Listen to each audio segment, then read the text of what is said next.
Shalom, shalom. First and foremost, I want to give all praises, honor, and glory to Yahweh, Bahashem, Yahweh Shai, Bahashem, Waha, Rakakwadash.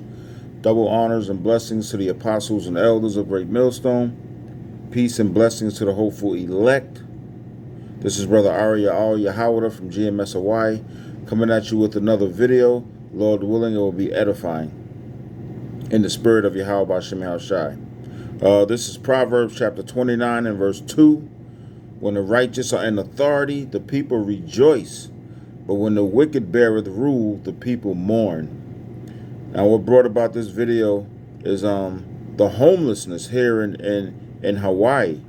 In particular on the island of Oahu, where I live, where we live, me and the other two brothers at GMS Hawaii. And man, the homelessness here is just ridiculous, you know. So I thought I'd do a lesson on it since I see so much of it. You know, it's like it's the norm. It's like it's a way of life here for people to just sleep on the fucking sidewalk, you know. And I see it so much. I said, man, I might as well do a lesson on it, you know, through the spirit. And the first precept it brought to mind was this one here. And if you don't believe me, Google homelessness in Honolulu, Hawaii. Just Google that and see what you come up with. And I'm telling you, it'll blow your mind. People just sleeping on the sidewalks, you know, men, women, old, young, dogs, you know, it don't matter. They're just sleeping on the sidewalks like it's a way of life, like it's normal. And that's just a sign of the times that we're living in. A sign of the last days, which I'm going to get into it real quick, you know. And the first precept it brought to mind was this one here. Proverbs 29 verse 2, when the righteous are in authority, the people rejoice. That's right, because when the righteous are in authority, which they're not in authority now, that's going to be in the kingdom, you know. People are going to be treated righteously. They're going to be treated right, you know. It's only obviously when the righteous are in authority, the people are going to rejoice. Because these heathens, even in the kingdom, they're going to live way better than they live right now. You know, it says when the righteous are in authority, the people rejoice. But when the wicked beareth rule, the people mourn. And who's the wicked? Esau, Edom, right? The so-called white man, he's the wicked. And that's why the people are mourning. You know, the book of 2nd Ezra chapter 15 speaks of sedition among men.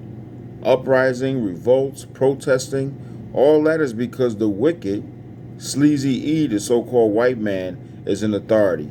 You know, he's ruling this place. This is his kingdom, you know, which brings to mind another precept, which I'm going to get into after this one. But first, let me clear this one first. Proverbs 29 verse 2, when the righteous are in authority, the people rejoice because they get treated righteously. They get treated fairly. But when the wicked beareth rule, like now, here on this earth, in Esau's kingdom, he's bearing rule. So the people mourn. The people sleeping on the streets.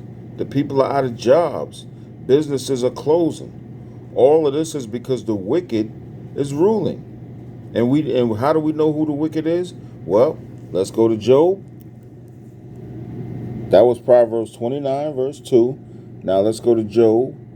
Chapter 9 and verse 24. Slakia, Job chapter 9 and verse 24, which reads, the earth is given into the hand of the wicked. So Yahweh Bashem Shai has given this earth into the hand of the wicked.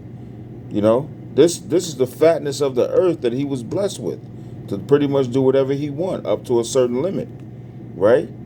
It says he covered the faces of the judges thereof, and we know what that means. He covered the faces, changed the skin color of the prophets, of Yahushai, of all the men of the Lord of old, right? He changed the color of their faces to make them look like him, you know? But the point we want to stick with here is the earth is given into the hand of the wicked. Okay, that's why the people are mourning. That's why the people are protesting. That's why people are losing their jobs. That's why businesses are closing. Okay?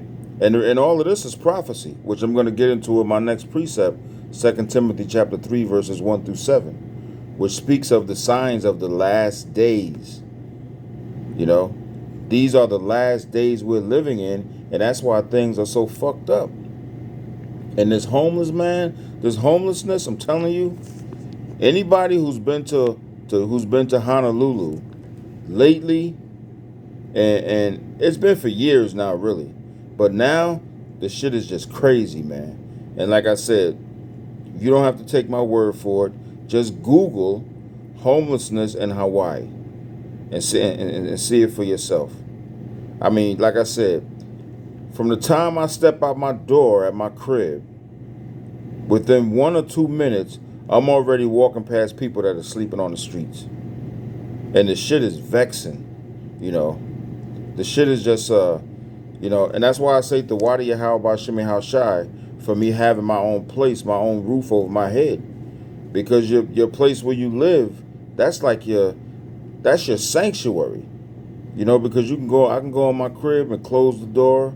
I can close my windows. I don't have to hear no traffic or nothing like that. But as soon as you step out the door and go down the steps and hit the sidewalk, hit the curb, you faced with people not only sleeping on the sidewalk, but people, you know how the people is here. I mean, on the earth, period. This fucked up place. You know, you're vexed with the smoking, the filthy conversation. You know, the people with wearing a mask and all that bullshit. But this lesson, this lesson is about the homelessness, and that's probably what my title is going to be: homelessness prophecy. Or something to that effect. And it's just bad. And the reason why it's bad is because the earth is given into the hand of the wicked. Job 9:24. And we know who the wicked is, Sleazy E, the so-called white man. And as I said, the precept prior to this was Proverbs. I'll jump right back at that. Proverbs chapter 29 and verse 2, which says, when the righteous are in authority, the people rejoice, and the righteous won't be in authority until a kingdom, because all these motherfuckers in the office now, all these politicians, they're all crooked, they're all demons, they don't give a fuck about nobody but themselves. Okay, and I'm going to get into that now. This is going to be my last precept, which is 2 Timothy chapter 3, and I'm going to just start at the top.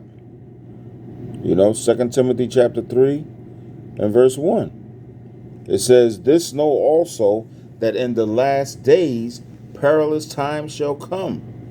And I'm going to go to the Blue Letter Bible real quick to break this down. Okay, Salakia. 2 Timothy chapter 3, and I'm going to start at the top.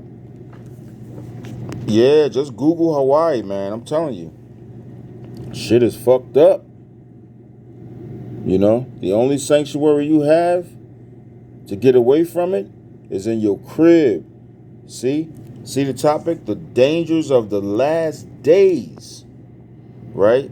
Verse 1, this know also that in the last days perilous times shall come.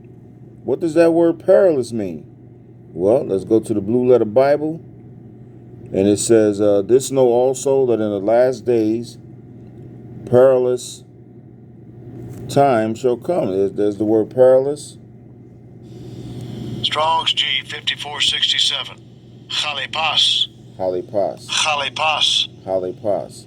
It says hard to do, to take, hard to bear, troublesome, dangerous. This is the definition for perilous. In the last days, perilous times shall come. Times that are hard to bear, troublesome, dangerous, harsh, fierce, savage. Motherfucker sleeping on the sidewalk, that's harsh. That's savage.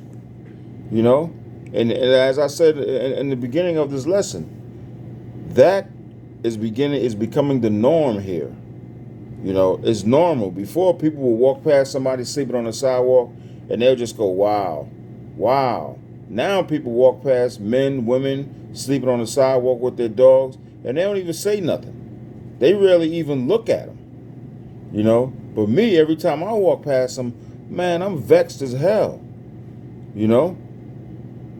The smell, You know what I'm saying? But again, as 2 Timothy chapter 3 verse 1 says, this know also that in the last days perilous times shall come, for men shall be lovers of themselves, covetous, boasters, proud, blasphemers, disobedient to parents, unthankful, unholy.